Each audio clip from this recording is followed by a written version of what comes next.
தமிழ் தமிழ் என்று தமிழ் தமிழ் என்று பேசுவார்கள். இவர் இங்க வந்தாருன்னா தமிழ்ல பேசுறது, வணக்கங்கிறது, வாழ்வுங்கிறது இப்படி சொல்லுகிற நரேந்திர மோடி அவர்கள் என்ன சொன்னார்? வருடந்தோறும்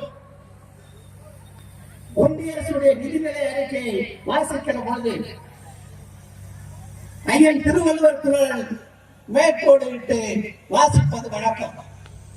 ஆனால் மாண்புமிகு பெரியோர்களே, வணக்கத்துக்குரிய தாய்மார்களே, இந்த ஆண்டு நிதிநிலை அறிக்கை வாசிக்கிற பொழுது தமிழே இல்லாத ஒரு அறிக்கையை அம்மையார் நிர்மலா சீதாராமன் வாசித்திருக்கிறார். அது மட்டுமல்ல, அவர் சொல்கிறார், தமிழ் படித்தவனெல்லாம் பிச்சை எடுக்க வேண்டியதுதான், வேறு வழியில்லை என்று சொல்கிறார். அன்புக்குரிய தாய்மார்களே, தாய் அதுவும் தமிழ் பேசுகிறவர், தமிழ் மொழிக்கு சொந்தக்காரி என்று சொல்லிக் கொள்கிறவர், தமிழ் பேசுகிறவர் படித்தால் பிச்சை எடுக்க வேண்டும் என்று சொல்லி தமிழை கேவலப்படுத்திக் கொண்டிருக்கிறவர் தான் நாட்டுடைய பிரதம அமைச்சரும் நிதியமைச்சரும் என்பதை நீங்கள் மறந்துவிடக் கூடாது.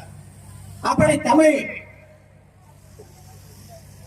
அந்த தமிழுக்கு முத்தமிழறிஞர் தலைவர் கலைஞர் அவர்கள்